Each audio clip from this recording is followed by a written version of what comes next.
Oi, pessoal, tudo bom? Estamos aqui para mais um episódio do nosso podcast. Vamos falar com uma convidada maravilhosa, um tema maravilhoso que a gente vai falar hoje, que é sobre relacionamentos. Eu sou a Alexia, sou a host do nosso podcast e vamos falar então com a Janine Ouriques. A Janine tem uma trajetória incrível. A gente poderia passar horas aqui conversando e falando sobre a trajetória dela. Ela fez educação física, fisioterapia, shiatsu, psicomotricidade. Também foi uma das fundadoras da Escola Autonomia, aqui em Florianópolis, em 1991. Teve a sua primeira escola, Arte Fantiulo, em 1996, onde acompanhou crianças, adolescentes por 7 anos. E em todo esse tempo, observando as dinâmicas existentes entre pais e filhos, ela percebeu padrões de comportamentos criados dentro das famílias que tinham potencial de atrapalhar esses alunos ao longo da vida e até impactar negativamente nos relacionamentos amorosos. Foi essa experiência que a fez entender que ela tinha um grande diferencial ao atender adultos com problemas nos seus relacionamentos. Quando migrou para a área da saúde, tornando-se terapeuta. Hoje, ela vai compartilhar aqui conosco algumas das questões mais complexas que ela observa no dia a dia. Vai ser difícil, mas nós vamos falar.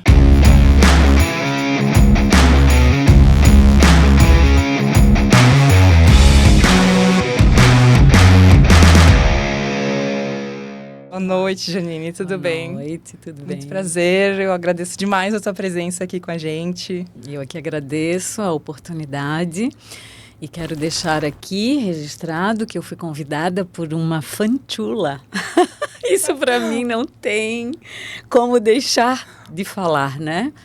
Isso fica no suspense, depois um dia vocês conhecem essa fanchula, que é sempre uma graça, na verdade, né? Porque, imagina, em 1996, quantos anos ela tinha? Ela devia ter 8 anos. E hoje eu estou trabalhando aqui, fazendo esse podcast junto contigo, sendo convidada por ela, a gente se encontrando nisso tudo. Então, para dizer que a educação ela tem raízes muito profundas, né? E foi aonde, como tu disseste ali, que eu pude observar isso, porque eu trabalhei desde bebê, né? Crianças de todas as idades, adolescentes, porque o fanchulo, ele era para ser até uns 12 anos, mas eles vinham, 15 anos, os irmãos vinham e eles não queriam sair. A gente até estava comentando que os pais queriam estar no fanchulo. Então, realmente foi uma escola, era uma escola extracurricular, né? Então eu criei, porque era um momento que as mulheres estavam saindo para trabalhar e aí estava entrando uma culpa muito grande de deixar os filhos, e eu fui pioneira nisso tudo, né? Então eu disse, como é que eu vou ajudá-las, né? As famílias nesse sentido, né? De não ter culpa, porque eles estariam numa casa, porque era uma grande brinquedoteca. A brinquedoteca, nossa, aí nós vamos falar muito. A brinquedoteca eu trouxe para Florianópolis pela rede municipal de Florianópolis, né, da educação. Então eu era concursada e trabalhava com a educação infantil e eu trouxe como uma opção dentro da educação física. E o fanchulo, a brinquedoteca é uma sala com vários cantos. Hoje está em todos os lugares, condomínios e tudo, e fui eu a pioneira nesse sentido. Inclusive em condomínios. Mas o fanchulo não, o fanchulo ele virou uma casa. Então, cada espaço era um lugar. Então, tu imagina que as crianças podiam ficar deitadas no sofá. Eu tenho essas fotos todas. Tinha rede, tinha almofadão, então ele estava em casa. E eu fazia isso para os pais se sentirem à vontade, dizer, olha só, aqui é uma brinquedoteca, aqui tem todo o espaço de teatro, aqui é sucatoteca, tem a grama, eles estão em casa. E se vocês quiserem vir durante o dia para encontrá-los numa folga de vocês, então era muito... Eles deixavam para ir ao cinema, então passavam uma noite, eu dormia, eu morei lá, né? Mas o objetivo maior era deixar as crianças também serem crianças. Que aí é onde a gente entra também nesse tema dos relacionamentos, né? Bem forte. Então, assim, acompanhar a formação da criança desde pequena, olhando cada característica de casal, de pais, porque muitos já eram separados, então um vinha trazer, o outro vinha buscar, então tinha todo o processo de, inclusive, esses casos que a gente estava comentando aqui, de crianças, quer dizer, como que elas se posicionavam de frente com os pais, e quando eu fechava a porta, que esse é um caso que eu conto sempre para todos os meus pais, a criança ficava fazendo choro e tal, porque a mãe estava ali dizendo, ai, minha filha, eu vou te deixar. E eu olhava para aquela cena, eu dizia, gente, o que é isso? E aí, quando eu fechava a porta, ela saía pulando. Aí eu parava e eu dizia assim, o que está acontecendo aqui? Eu pegava a criança e dizia assim, o que aconteceu aqui? É como se ela fizesse assim, ó. Eu acordasse. Então, assim, trazer para o modo que ela precisa interpretar diante dos pais. Por quê? Porque a gente aprende os jogos. Então, eles entendem assim, ah, tá, eu fiz isso e aí ela ficou desse jeito. Ah, eu faço isso, ela me dá isso. Então, o que acontece com isso? As pessoas, as crianças, nós, desde pequenos, a gente já começa a não ser mais a gente. E aí vai construindo todo esse argumento, que era o que a gente estava conversando. Eu preciso, assim, ó, passar que cada um que esteja aqui ouvindo se coloque primeiro na posição de filho. Filho, filha, quem está ouvindo, se coloca nessa posição. Eu sou filha, sim. Quem são meus pais? Tá. Agora se coloca na função de pai e mãe, se são. Tá. Antes disso, se coloca na posição de mulher e homem, de casal. Seja como for, se coloque nessa posição. Tá. Eu nunca posso deixar de olhar para isso, porque eu nunca vou deixar de ser uma filha ou um filho. E essa filha e esse filho vão se juntar para ser um casal. 2 filhas, 2 filhos, enfim, o que for, o tipo de casal que for, não tem problema. Mas e aí? Eu venho com toda essa bagagem que eu aprendi a fazer um teatro. E qual é o teatro que eu vou fazer diante desse novo relacionamento? Porque eu sei o teatro que eu vou fazer para agradar minha mãe, para agradar o meu pai. Se minha mãe tá chateada naquele momento, eu também vou ficar. Eu também vou tentar ali agradar ela naquele momento, me conectando no mesmo sentimento. É tudo muito complexo. Então, ela vai aprendendo, a criança vai aprendendo, porque quem são as referências? Nós somos as referências, o pai e a mãe, ou aquela pessoa que foi a que criou. Sempre vai ser uma pessoa, mesmo que essa criança possa ter sido criada num orfanato, ou aonde tenha sido, não tem problema, mas teve sempre alguém que virou uma referência para ela. Então, essa referência que vai dar vai modelar. Então, a gente vive na inconsciência o tempo inteiro. Então, a educação, essa introdução ela é importante. A educação me trouxe tudo isso, essa oportunidade, porque como eu trabalhei com diversos públicos, idades e ambientes, porque prefeitura municipal, pessoas mais humildes, eu ia na casa deles, eu via tudo isso. Mas todos somos humanos, não tem distinção. Não é o modo que vai viver, obviamente, culturalmente vai impactar, financeiramente vai impactar, mas dentro de cada um de nós tem uma alma, tem um espírito, seja o que você quiser chamar. E todos nós somos impactados com os ambientes que a gente convive, os ambientes que foram formados. Quer dizer, muitos tiveram um ambiente saudável, no sentido de poder ser mais a pessoa em si, ser criado daquele modo, com mais independência emocional. É essa a questão, porque os relacionamentos, o que vai acontecer?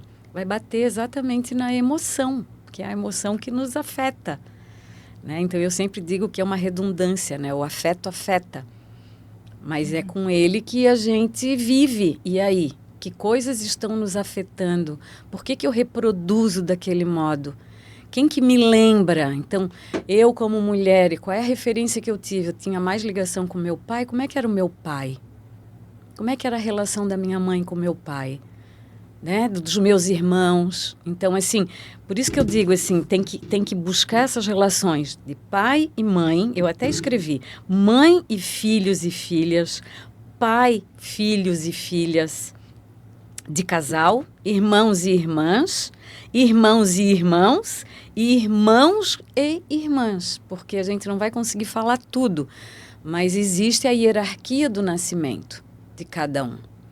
E isso faz uma diferença grande. São os estereótipos que a gente chama, né? O modo de viver, o modo de agir, mas que impacta muito. Então, quando a gente conversava, né? Tem pessoas que se acham a ovelha negra, mas por que eu sou ovelha negra? A segundogênita, mas ela não é segundogênita, ela é primogênita, porque foi o irmão que nasceu, mas é o mais velho. Como assim, Janine? É porque é por gênero. Então, ali a gente vai abrindo, e foi isso tudo que eu comecei a aplicar no Fanchulo. Os irmãos que vinham, os filhos únicos. E aí eu olhava aquilo, eu sou mãe, eu tenho um filho, né? Então, também sou avó. Então, tem todas essas relações que precisam ser vistas, para que daí eu possa começar a compreender que tipo de relacionamento eu estou fazendo, com quem, que ambiente. Então, tudo nasce, os problemas também. Como que eu vou descobrir, né?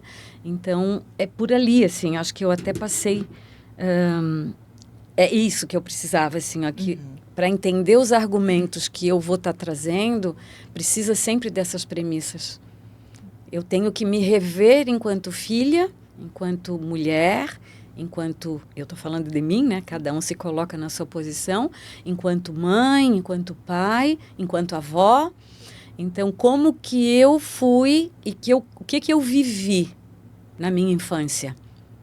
E também durante todo o meu processo de desenvolvimento. Que coisas eu vivi, que coisas eu escolhi, onde é que eu fui, quem eram os meus amigos, como é que eu escolhia os amigos. Tudo é pela referência primária. Tudo. E aí você vai vendo como que isso se dá. Isso aqui num processo que a gente vai conversando, vai vindo. A minha própria história. Depois a gente pode entrar aqui um pouco mais, se tu quiser, né? Então... Claro, imagina, a tua experiência aí é imensa.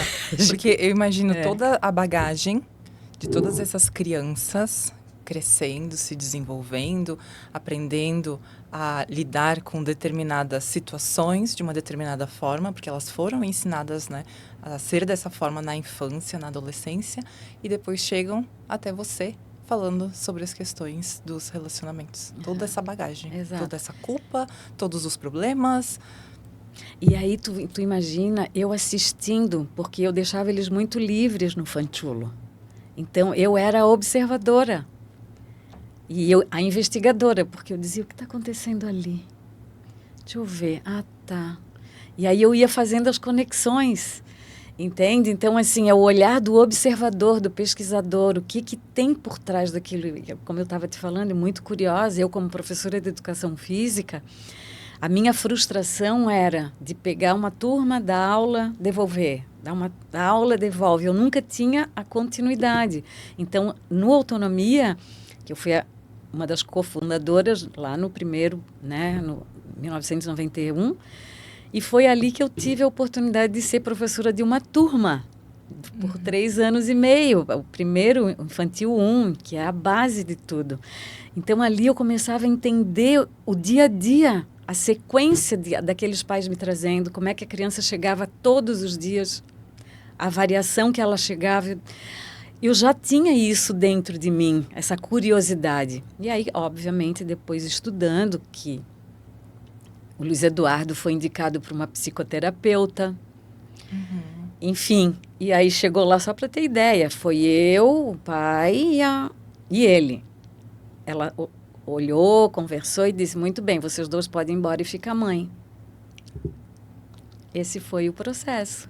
Quem ficou foi eu.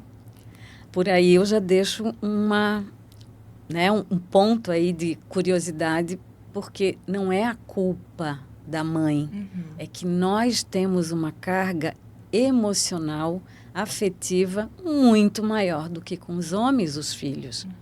Nós gestamos, né?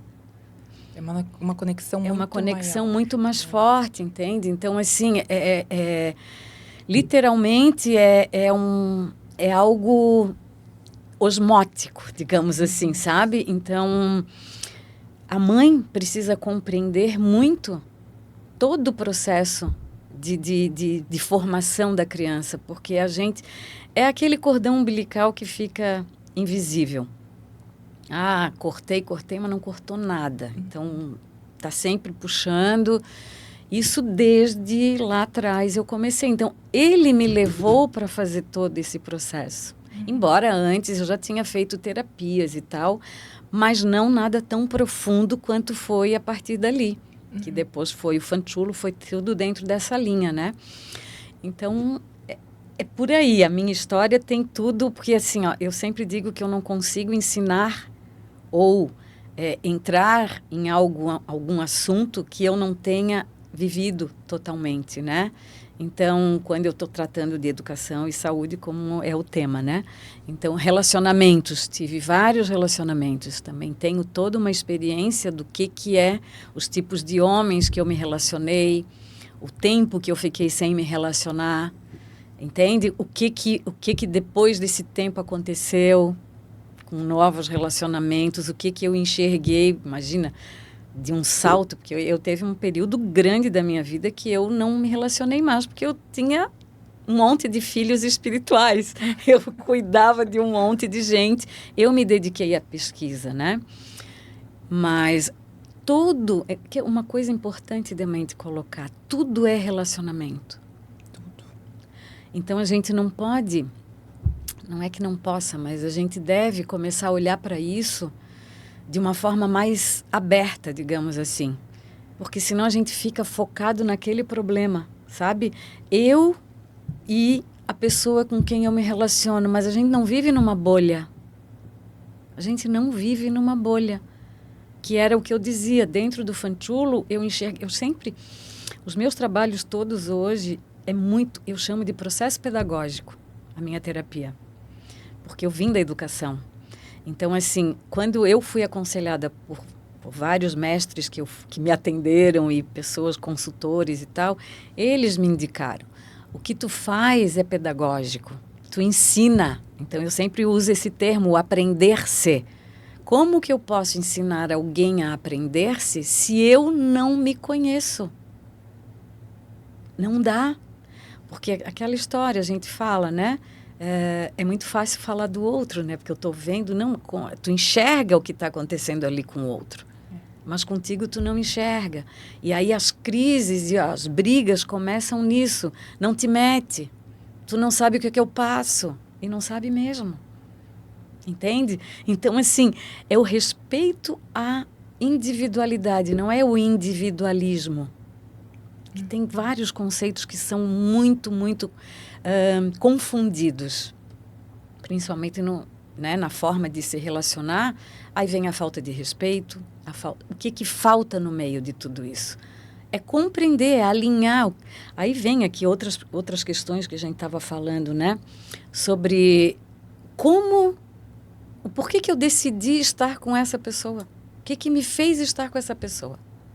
Eu já ouvi uma frase que eu achei muito interessante, que é: o amor, ele também é uma escolha. Oh.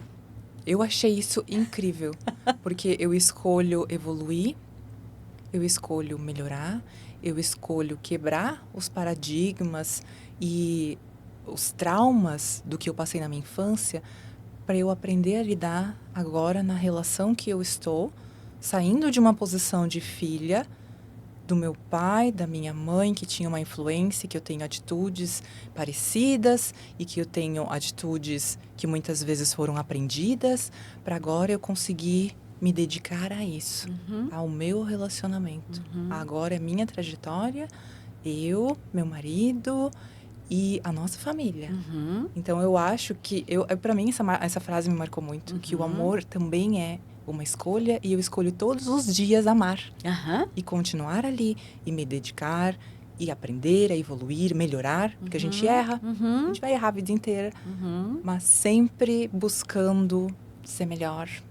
Né? Deixando as coisas ruins que a gente aprendeu lá atrás, no lugar onde elas devem ficar, e aprendendo agora a conduzir de uma melhor forma, né? E que tal, isso que tu disseste tem todo sentido, e ao invés de deixar, não é uma questão de ao invés ou deixar lá para trás, ela vem contigo. Então eu tenho que trazer isso para a consciência e dizer, ok, eu fui aquilo, mas eu não sou aquilo. É muito próximo.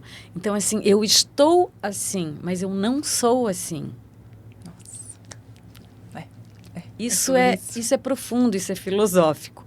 E isso muda muito.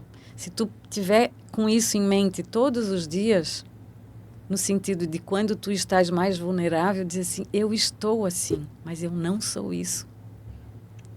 Isso a gente escuta nos relacionamentos. Sim. Mas ele não é assim, por que ele está assim, agindo desse modo? Tu já respondesse? Ele não é assim, ele está assim. Ou aquela outra frase também que eu ouvi muito em relacionamentos passados. Eu sou assim e eu não vou mudar. Isso. E aí vem essas perguntas que eu coloquei. Porque a gente havia conversado sobre por que os relacionamentos estão tão conturbados, né? Isso, quais são... Essa falta de comunicação madura, de definir esses objetivos com essa... Não dá para deixar as premissas de fora. Não dá para desconsiderar de onde eu vim, como eu fui criada. E não é ficar no passado, mas é tomar consciência de como que foi o ambiente. E aí tu tens a escolha de dizer, eu escolho ser eu agora. Só que eu preciso me descobrir. Porque eu vivi com tantas máscaras, os estereótipos que a gente falou, me colocaram tudo tão... Me colocaram porque criança. Agora tu é um adulto. É isso que eu trabalho muito. Mas agora tu é um adulto. E tu pode olhar para essa criança e dizer, ok, eu me despeço de ti, porque agora eu me torno a pessoa que eu sou, com as minhas escolhas. E quando tu fala que eu posso escolher o amor, eu tenho aqui uma questão para levantar, como eu falei, né? É porque tu leva essa carga toda. E quando tu vais escolher alguém, vai ser por uma escolha que a gente chama de uma seleção não funcional de primeiro momento. Por quê? De tudo que eu falei. Por quê? Pelas relações do passado, pela relação entre pai e filha, entre mãe e filha. Eu penso muito nisso. Pelas referências que tu tivesse. Os modelos. Então, assim...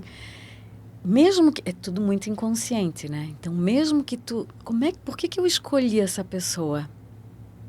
Então, por exemplo, vou pegar um exemplo meu. Eu sou a caçula, de 5. Eu casei com caçula. Qual a probabilidade de dar certo? Aí, esse tema, eu vou deixar aqui como curiosidade. De tudo que eu vim estudando e vendo, porque eu apliquei muito na educação, isso até faz pouco tempo que eu apliquei numa faculdade, eu apliquei dentro de uma casa de estudantes, eram 108, divididos em meninas e meninos. Durante 3 anos e meio eu apliquei a psicologia da genitura, para selecionar quem ficava com quem, porque era duplas, né? Meninos na casa deles e meninas. Ali eu fiz descobertas aplicadas que não tem. Eu estou pesquisando sobre isso e a aplicação disso não tem. Então, como que a gente se escolhe? Porque antes eles se escolhiam. E como que eu tentei escolher duplas que fossem menos rivais, digamos assim. Por exemplo, um primogênito com segundogênito. Nossa, que interessante. Enfim, só para para deixar uma ideia de como que isso funciona. E eu, depois de adulta, depois de estudar tudo isso, caiu as fichas assim, ó. Eu só escolhia sócios depois da autonomia, que a gente era uma diversidade, éramos 17, mas depois que eu fiz minha outra trajetória, parceiros e sócios eram caçulas. Eu dizia, mas o que é isso? E não dava certo. Qual o padrão ali de comportamento? São padrões de fantásticos, escolha. assim, que isso...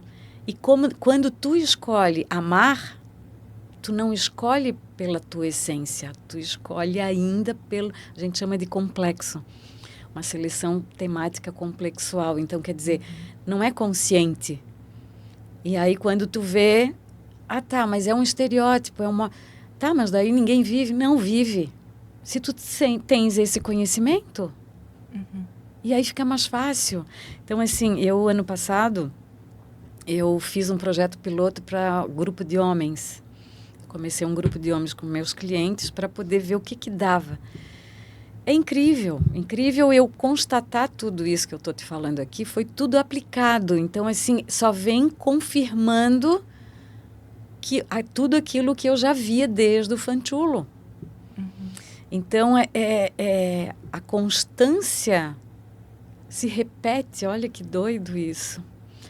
A gente vive numa roda que se repete, aí se fala de geração para geração, passa isso, passa... Porque quem que quer olhar? Aí vem o mito da caverna de Platão, para quem gosta da...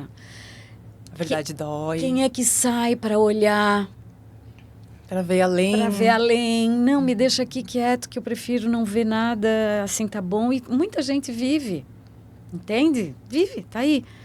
Agora, quem quer um pouco mais, que se incomoda mais, fica, eu digo, incomodado consigo próprio, vai buscar. E foi isso que eu fiz a minha vida toda, mas numa forma muito...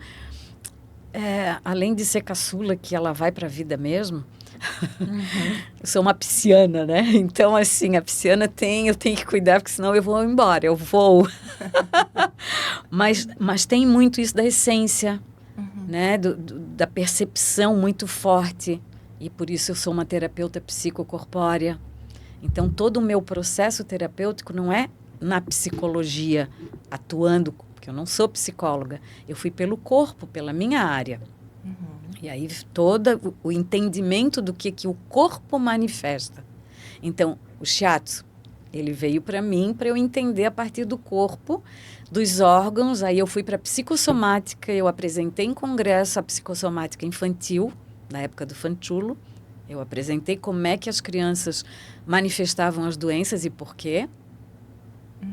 Era uma exposição do que ela estava vivendo em casa, um modo de chamar atenção. Então, é muita coisa. E eu fui aplicando, pesquisando e apresentando. Então, os meus últimos... no Estúdio Benessere, que eu abri também, que aí era dentro da área do Pilates. Eu fui professora de Pilates por muito tempo também. A gente tinha um estúdio, tinha um programa, chamava POC, Programa de Orientação Corpórea, onde eu, da minha especialização, que eu fui estudar na área da psicologia para isso, eu fazia uma anamnese, onde eu lia a pessoa. Ela dizia, o que é isso? Vinha assim, a característica no corpo da avó. Vinha as pernas da avó. Dizia, como é que pode, Janine? Pode, porque está tudo dentro de ti. Então, olha por onde eu fui, tá vendo? Eu vim da infância, construindo todo o desenvolvimento da pessoa, desde a sua infância. E quando chega adulto, é uma menina, é um menino em corpo de adultos. E isso está gerando conflitos nas relações. E aí, os meninos, os homens, mulheres aqui, eles sofrem muito. E eu estou vendo isso muito próximo, né? Imagina que passou por mim muitos anos como shiatsu, mas literalmente na minha mão como shiatsu terapeuta. Eu conheci culturas, russos, italianos, brasileiros, obviamente. É tudo igual. É tudo igual. o modo que eu trabalhava, tanto que eles diziam, a gente não acha esse shiatsu em lugar nenhum. Eu disse, pois é, eu fui buscar coisas dentro de uma proposta pedagógica de como que se dá isso e como que manifesta o fenômeno do teu corpo. Por que tu tá doente? A relação com filhos, rigidez, a forma de não aceitação, tá tudo no corpo. E aí, do shiatsu, eu fui migrando. Quando eu vi, eu estava construindo o meu método, que é a terapia psicocorpórea, a análise psicocorpórea. Quer dizer, a partir do corpo, tu consegue entender aonde que está a construção psíquica. Sabe? Então, não é a psicologia em si, mas é muito da psicologia. Mas muito pelo corpo. Então, esses meus mentores, eles diziam, e é muito por imagem. Eu trabalhando, a minha mão já caminhava nos corpos, assim, os meus clientes sabem disso, ó. Aí para e fica ali. E aí começa a vir as memórias, né, do corpo. Então, hoje tem microfisioterapia, tem tantas técnicas, qualquer uma delas. Se a pessoa resolver se abrir para se trabalhar, ela vai conseguir ter respostas. Entende? Uhum. Porque vem de dentro. Então, assim, tem um corpo que sofre aquilo que a mente... A psique está formando, não está digerindo, não está organizado. Então, que bom que a gente tem isso. Eu sempre digo isso. São sinais. O corpo emana. Então, ele diz, olha para isso porque ainda dá tempo. Te cuida. Mas quando tu fica numa repetição, aí se tu for juntar isso que eu estou falando com as doenças, tu vai ver, chega facinho a um igual a não estou mudando a minha forma de pensar, não estou resistindo.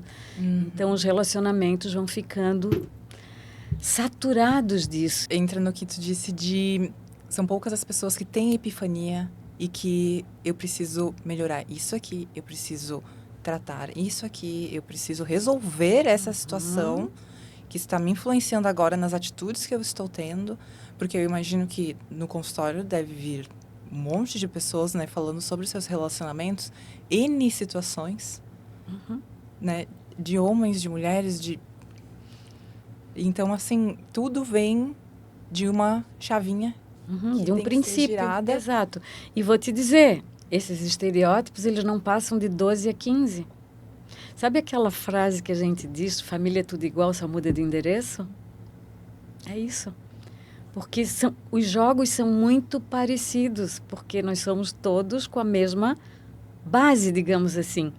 Então, por isso voltar e olhar quem foram os meus pais, os meus avós, mas não é ficar lá, é olhar para aquilo e dizer o que eu tenho deles, o que eu estou carregando. Tanto que tem tantos trabalhos que, né, a ancestralidade, tudo isso, não é ficar lá, é olhar para aquilo e dizer, ok, eu entendi. Agora, como é que eu estou? Isso vem de lá, mas não é meu. Não é meu, exato. Ai, fizesse eu lembrar, assim, de uma cena do meu filho, O Luiz Eduardo tinha bronquite asmática, pequeno. Várias vezes, ele quase morria. Eu dizia, esse guri vai morrer, porque ele não tinha ar. Depois de tanto trabalhar, depois que eu entrei nisso tudo, veio a imagem que ficou na minha memória. A minha mãe era asmática. E quando veio a imagem, eu pequenininha, numa janela que a gente tinha lá no apartamento, a mãe... E eu, pequenininha assim, imagina, olhando para ela e tentando respirar. Como a caçula, a minha ligação com ela era muito forte, então é osmótica. Eu sentia aquilo. E quando eu olhei para o Luiz Eduardo, eu falei, uma homeopata que conseguiu trazer isso. Nossa. Porque ela trabalhava a família. A cena veio, eu falei, cara... Aí ela disse, Luiz Eduardo, tu vai ter essas gotinhas. Ele tinha uns 7 anos. E tu vai ter ela na tua mochila. Quando tu sentir que tu vais ter alguma coisa, tu toma as gotinhas e tal. Quando me veio essa cena, eu disse para ele assim... Vamos combinar uma coisa? Quando isso acontecer, antes de tu tomar a gotinha, tu faz assim, ó. pensa na tua mãe e diz assim, ó, isso não é meu, é da minha mãe. Isso não é meu, é da minha mãe. Repete umas 3 vezes. Ele estudava no Coração de Jesus, eu morava ali no centro. Ele veio descendo, o dia que eu estava esperando ele veio descendo a escada correndo, rindo, dizendo, mãe, tu não acreditas. Eu disse, o que foi? Eu fiz e deu certo. Sabe? Então, assim, é de tu entender vivendo. Não tem como. É só vivendo. Então, a partir daquilo ali, as nossas conversas foram outras. Estás entendendo o que é? É só vivendo. Então, tem coisas que passou, tem coisas que, né? Mas aonde que está? Então, a gente sempre teve essa conversa, da onde que está vindo isso? Isso não é teu, larga a mão. É o que tu disseste, é ter essa coragem de olhar e dizer, isso não é meu, é da minha mãe. Então, a história do honrar pai e mãe, claro, porque foram eles que te deram a vida. Mas não necessariamente tu tem que honrar a forma que eles se relacionam, porque eles são humanos também. A gente coloca eles no pedestal, né? Mas não pode. A gente também erra. Então, a seleção que cada um vai fazendo parte sempre do princípio da onde que a gente veio. Então, os relacionamentos vão ser isso. Então, quando eu trabalho com os meus clientes, eu espero que um dia eu consiga ver vocês se relacionando e rindo em determinadas situações, que os dois, aí entra um ponto bem importante, porque muitos se trabalham isolados. Ou por exemplo, tu te trabalha, vai na psicóloga e ele não. Vai dar choque. Vai dar o desequilíbrio. Né? Por quê? Porque tu avança. E ele está ficando. Entende? E aí? Como que faz? Eu não posso ir atrás dela. Não é ir atrás dela, é te encontrar.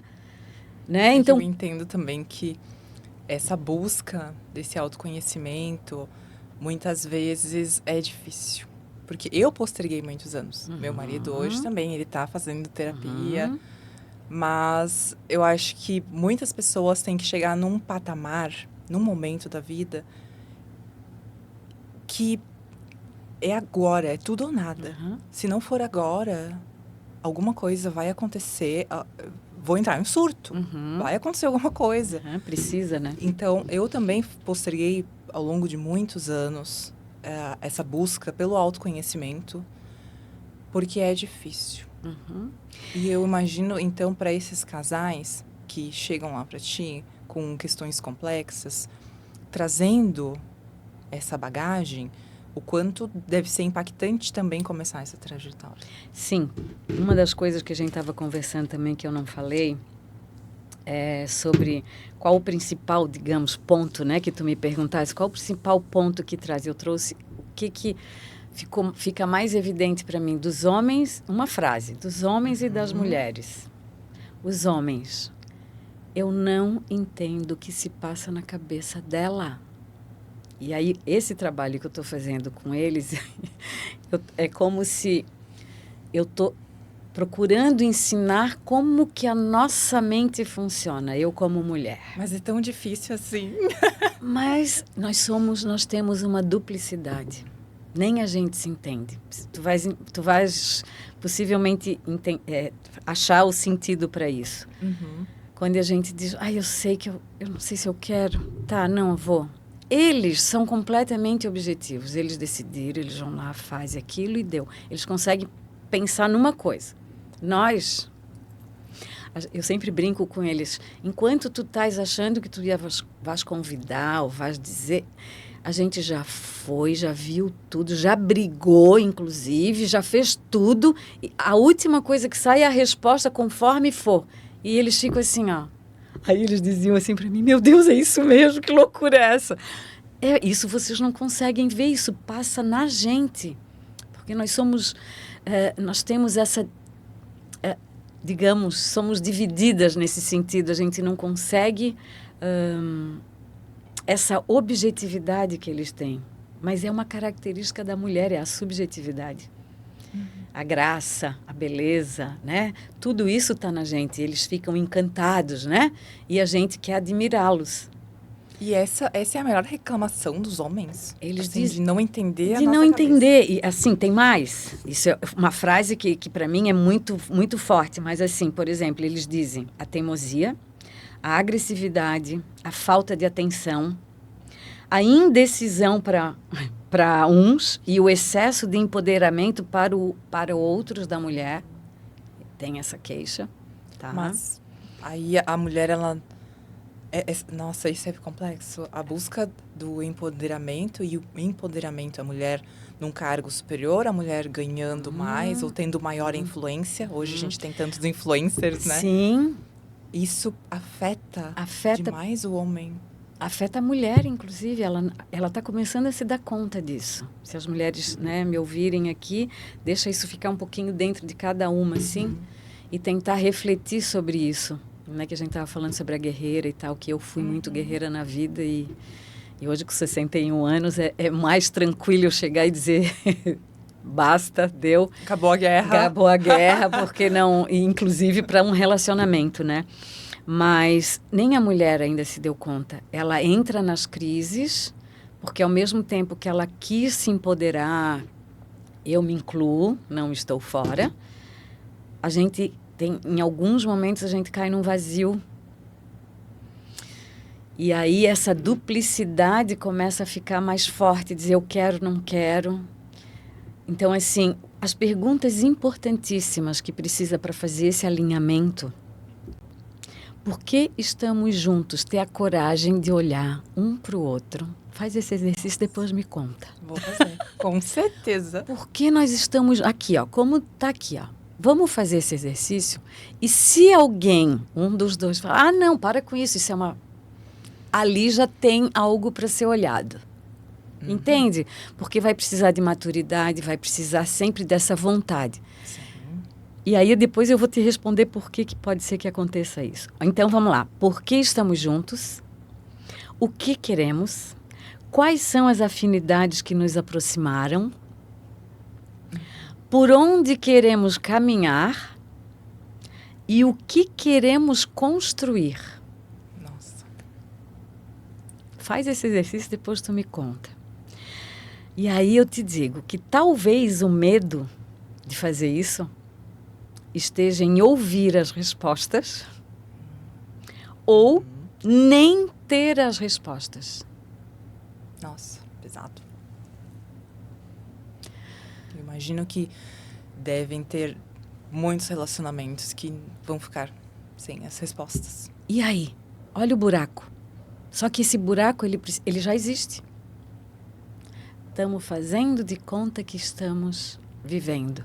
Ainda mais agora, na era digital, tudo lindo, meu relacionamento é perfeito, estou aqui, acolá, minha vida é Não, incrível. Hoje o buraco está muito maior, porque é todo um panorama que se desenvolve, né, para tudo. Então, assim, é a própria estética, a questão da própria superficialidade triplicada daquilo que a gente já era, né? Para a mulher, o etarismo, que eu acho que também é algo... A mulher, ela tem um prazo de validade, né? E aí entra também as reclamações das mulheres dos homens. Então, tu fez lembrar, eu anotei aqui se viesse isso, conversando com duas pessoas, um amigão meu, ele disse, Janine, os homens estão assustados. Eles estão, inclusive, escondendo o que já tem. Eles alugam um apartamento para começar, se tem para começar, para não mostrar o que tem. Mas assustados. Assustados com o que a mulher quer. A desconfiança que tem. Porque aqui, ó, tem um ponto que eu não falei da mulher, né? O homem, eles não conseguem entender o que passa na cabeça das mulheres. As mulheres, a desconfiança sempre é a sombra. Será que fez isso? Será que eu quero aquilo? Mas ele está esquisito. Aí a fantasia começa. Aí gira. E a nossa imaginação, ela... Se toda mulher tiver a coragem de fazer esse exercício, as coisas começam a mudar. porque depois, mais para frente, vai entender aonde que vai estar chegando tudo isso, né? Então, assim, que eu estava te falando do que eles reclamam, né? Dessa teimosia, agressividade e tal. E em ambos os casos, eles ficam perdidos. Por quê? Porque eles aprenderam que muitas vezes é melhor calar, ficar em silêncio. Mas quando a gente fica em silêncio, aquela famosa frase, quem cala consente. Então, se me fez alguma coisa que eu não gostei, isso é muito mais para nós. Eu não estou afirmando essa atitude para continuar fazendo. Então, eles, como eu expliquei, que eles não entendem direito o que está acontecendo na nossa cabeça, eles se calam. Eu não sei mais o que dizer. Se eu digo uma coisa, presta atenção nisso. Presta atenção nisso. Eu já ouvi. Mas, meu Deus, mas ela me disse isso agora. E agora ela não quer mais. Aí eu dou risada com eles, a gente se diverte no fim, porque eu disse, pior é que é isso. Tá, e daí o que eu faço? Eu fico louco, porque eu fiz tudo certo. E ela não queria mais. Porque a gente fantasia. A nossa expectativa? A nossa expectativa não é porque a gente desenha tudo. A gente desenha tudo e se sai fora daquele desenho, a gente não está livre para a novidade. Não está. Para a espontaneidade. A espontaneidade não está. Vamos lá. Mas o que vai ser? Não sei, vamos viver. Sabe? Se abrir para a vida e sair desse formato. Porque é a história da caverna. Uhum. Não, aqui a gente já conhece. Então vamos ficar aqui. Se vive. Talvez se vegete, mas não vive a vida que tem para ser vivida, que é muito mais leve, que é muito mais prazerosa. Então, por que muitas mulheres hoje querem ficar sozinhas? Inclusive eu vi um estudo que estava... Enfim, fizeram uma pesquisa, na verdade, mostrando que até 2030, mais da metade das mulheres vão preferir estarem sozinhas, por opção. Não sei se isso foi aqui no Brasil ou se foi em algum país específico, porque eu li por cima. Mas essa pesquisa mostrava isso, que as mulheres elas vão preferir ficar sozinhas. Isso me impactou muito. Aí tem várias coisas que a gente poderia tocar, que não vai dar tempo para tudo isso, mas deixa aqui no ar, assim, pensem sobre a possibilidade das escolhas, por que ela optou por isso, se realmente é uma escolha, como é que eu vou dizer, natural, da essência, ou se é de uma frustração, porque tantos bichos hoje, os animais estão adoecendo com as doenças de humanos.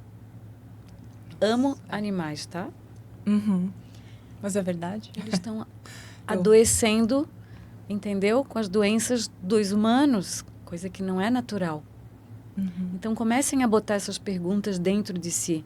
Essas minhas escolhas estão sendo pela naturalidade ou pela... Porque tem um tom agressivo quando tu vê.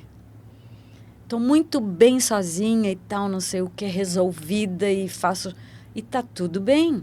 Eu só estou dizendo que talvez tenha algo mais. E aí tem a questão das mulheres, que ela aponta, né? Que tu me trouxesse essas questões. Os homens têm aquelas queixas, as mulheres. Eu quero crescer, fazer as minhas coisas, mas ele me segura.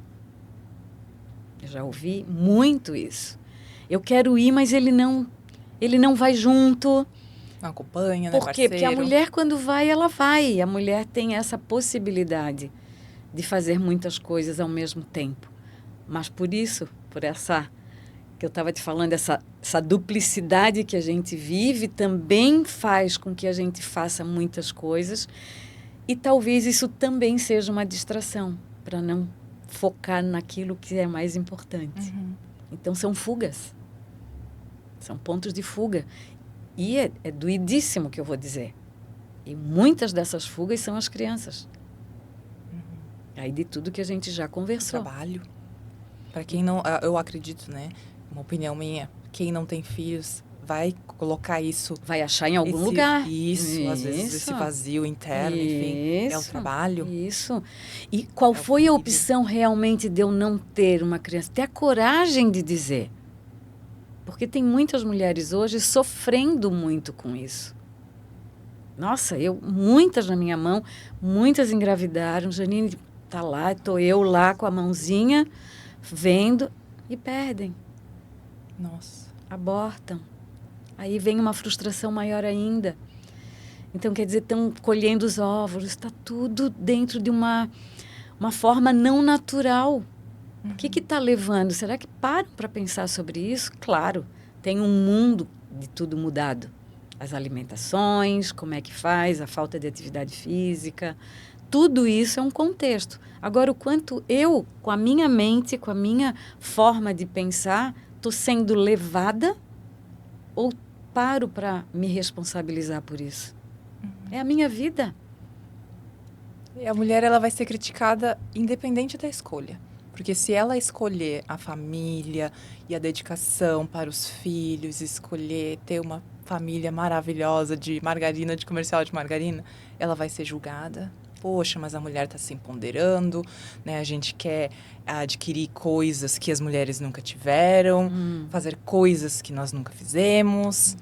E se ela escolhe também não ter filhos, ela também é julgada. Eu posso falar por mim, né? Que eu não pretendo ter filhos e eu já ouvi que eu não vou conhecer o verdadeiro amor, que o relacionamento uma hora ia estagnar, ia ficar chato e que eu tinha que preencher isso com alguma coisa.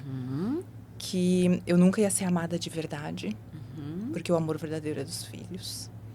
Então, eu até hoje, eu falo sobre isso e tá tudo bem, cada um tem a sua opinião, mas por muito tempo eu me reservei, eu prefiro não falar do assunto, para eu não ter que ficar ouvindo determinadas opiniões. Mas a mulher, ela vai ser criticada. Se ela escolhe ter um cabelo longo, é porque ela tem um cabelo longo. Se ela corta o seu cabelo e fica com o cabelo curto, é porque ela tá com o cabelo curto. Sabe uma questão importante quando tu fala? Se a gente fosse parar para pensar, quem mais, quando tu diz, né, a mulher sempre vai ser criticada, por quem? Pela sociedade, pelas outras mulheres, pelos homens. Quem que faz a sociedade, né? Somos nós. Então, assim, o modo que a gente... Uma dica. Começa a prestar atenção em quantas críticas tu recebe por dia. E quem te critica? Viver é diário. Eu digo para eles, é horário. Presta atenção no que acontece diariamente. Quem é aquela pessoa? Qual a posição que ela está? O que ela faz da vida dela para ter a coragem de apontar para mim aquilo que eu vou fazer, aquilo que... E Ela é exemplo? É uma forma assim, ó, de respeito ao outro. Isso é com a maturidade que vem, tá? Porque eu já fui dessas aí, de falar da outra... Acho que todo mundo. Ninguém sai ileso. Ninguém sai ileso. Com a maturidade, com todo o processo de autoconhecimento, que é por isso que é fundamental, que veio lá do início que a gente começou a conversar, sem isso, tu não tem como ensinar ninguém, opinar na vida de ninguém, porque tu não sabe como que aquilo se dá. Tu pode ouvir, por isso que hoje tem tanto a escutativa. Olha como a sociedade vai construindo as necessidades. A gente está voltando. Não tem como. Chegou num ponto que a tecnologia tomou conta e está tudo bem, porque ela nos ajuda muito.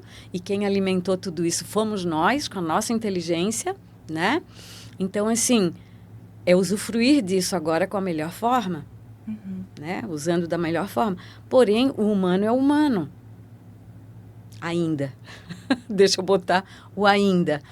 Muitas coisas por aí já existem, né? Muito diferente. Mas, assim, daquilo que a gente conhece, como que eu aponto alguém?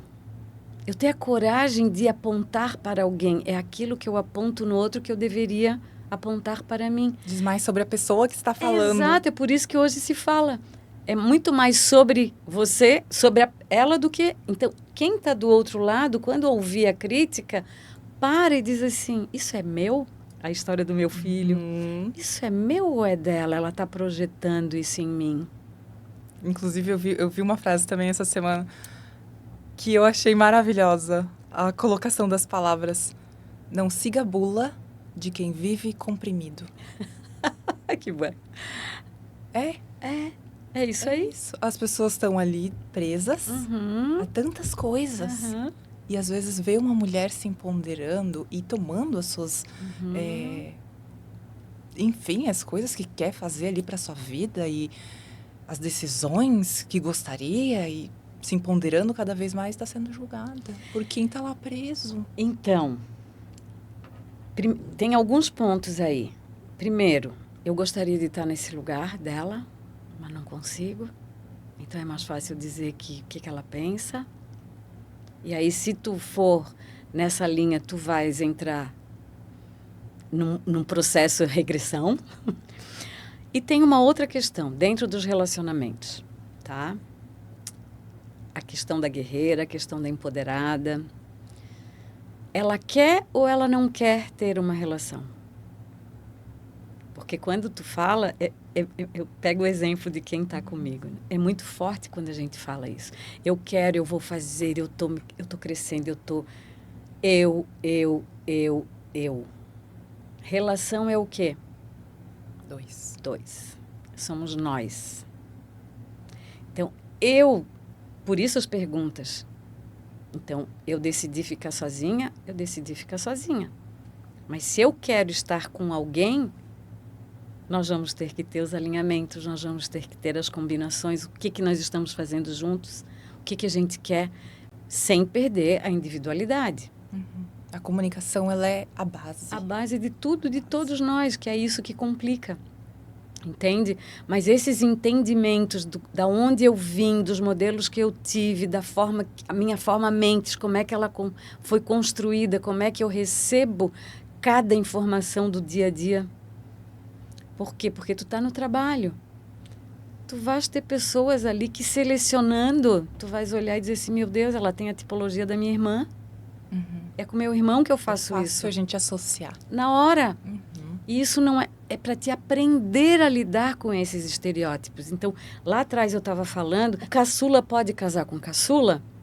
Pode, desde que conheça as características e o porquê, porque vai ter sempre os confrontos. Por exemplo, nessa característica, eles se sabotam. Então, uma briga ali de ego. Tem, porque se dão muito bem, mas vai ter um momento que não vai dar. Quando tu vê, tu tá sabotando o outro. Nossa. Então, por aí vai, sabe? Essa questão de todos esses relacionamentos vão passar por aí, sabe? É complexo, mas, ao mesmo tempo, pode ser mais simples se tiver essa conversa olho no olho. E são assuntos tão complexos, densos, que a gente poderia passar horas e horas aqui falando sobre todos esses exemplos também que você recebe, né, nos seus atendimentos e nas questões da vida, das relações que a gente tem, que a gente ouve uma amiga falando, né, as nossas dificuldades também. Então, gostaria de agradecer demais a tua participação, foi incrível te ouvir. Obrigada, que bom, que bom. Aprendi um monte. Que bom. Agradeço demais vocês aí que estão assistindo, acompanhando a gente. Se vocês aprenderam também alguma coisa, se vocês vão levar isso para a vida de vocês, deixe um comentário, curta, compartilhe. A gente está aqui fazendo esse trabalho para levar algo para vocês, para levar algo adiante para a sociedade. Porque é isso que importa. A gente se preocupa com todas essas questões, com relacionamento, com o nosso empoderamento feminino, com a questão dos homens que passam por tantos machismos também, que muitas vezes a gente não vê, a gente não percebe. Nós, como mulheres, nós falamos tanto, né? Porque nós sofremos o machismo, mas os homens, eles sofrem demais também. Porque eles são ensinados, né? A não chorar, a não sofrer, a não expor as suas vulnerabilidades. E o que a humanidade precisa hoje é de vulnerabilidade, é de conexão, é de amor, é de compreensão. E é isso hoje que a gente gostaria de levar aí para vocês. E aí eu queria só deixar uma dica. Se quiserem perguntar alguma coisa, dúvida, eu estou disponível ali no Instagram. Legal. Podem me mandar. A gente vai deixar o Instagram da Janine, que daí eu vocês. respondo, entrem em contato que eu respondo, enfim, porque é complexo, é aberto demais, né? Então, gente vai ter outras oportunidades. Com certeza. Muito obrigada. Eu que agradeço pela possibilidade de estar aqui falando sobre tantas coisas bacanas, assim, e contribuindo, como tu disseste, né, para uma sociedade melhor, que hoje a gente precisa retomar isso com mais consciência, né, e eu chamo isso de consciência de si. Com certeza. Um núcleo sendo trabalhado com cada pessoa sendo o seu núcleo, a sua unidade, ela reverbera para todo o entorno. A consciência coletiva. Exato, eu deixo assim o exemplo sempre da pedrinha que tu joga num lago e ela vai reverberando.